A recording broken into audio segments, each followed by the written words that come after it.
Am I watching a heart being printed? Live? In front of my eyes? How did we get here? Let's start from the beginning. Stop. Perfect. 1439.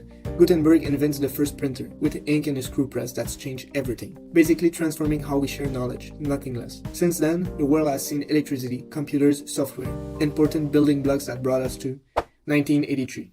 Charles Hall creates the first additive manufacturing machine, commonly called 3D printing.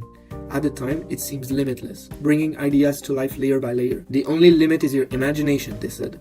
Or was it? Not really. Back then, 3D printing was still a bit clunky for high-stakes industries like biomedical. They needed higher standards. 5 years later, the first light-based 3D printer was born. Powerful lasers, LCD screens, and UV lights. Suddenly, 3D printing got more speed and accuracy. And in 2003, things got wild. Bioink was created, a material packed with living cells. Printing organs, creating human tissues, biofabrication was now possible. 2024. Behind me is a new technology that we've been working on, a new type of biofabrication technology. Dynamic Interface Printing, or DIP, was published in Nature under the same title. No more layer-by-layer process. DIP can directly solidify the bioink. Right now you're watching a small heart being printed, in real time. Watching this unfold feels like magic, doesn't it? So, how does it work? The printer head dives in the container filled with bioink. Once it reaches the bottom, air is pressurized inside the nozzle, creating at the tip an air-liquid boundary. Powerful lasers then travel through air in the tube, create a specific pattern, and solidifies bioink. This solidification happens at the meniscus right here. It's that tiny curved line created by the surface tension between air and liquid. Acoustic vibrations are used to keep the meniscus steady. These setups make it possible to create instant shapes. It can already produce cartilage, denser bones, and gels that act like organs. Why is it exciting? It brings unmatched speed and precision in biofabrication.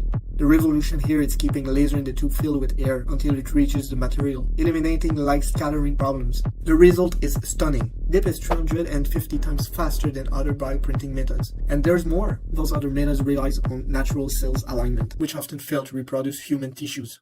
The difference with our system is that we're able to embed cells within the structure that mimic the tissues that are found in our bodies. He's not just built the world's fastest 3D printer, he's built the most suitable printer for 3D bioprinting applications that the world has seen. But this technology has limits. It's only effective for objects under 10 millimeters wide. The next big challenge is clearly to scale things up. Another critic is the media coverage. I was interested at first on the paper about his potential on space missions. The problem? There's not a single mention about microgravity in the study. It might work thanks to the surface tension on the meniscus, but it will take way more development before becoming reliable in orbit. After having seen the evolution of printers, do you think DIP will transform industries? Or is it just the start of something even bigger?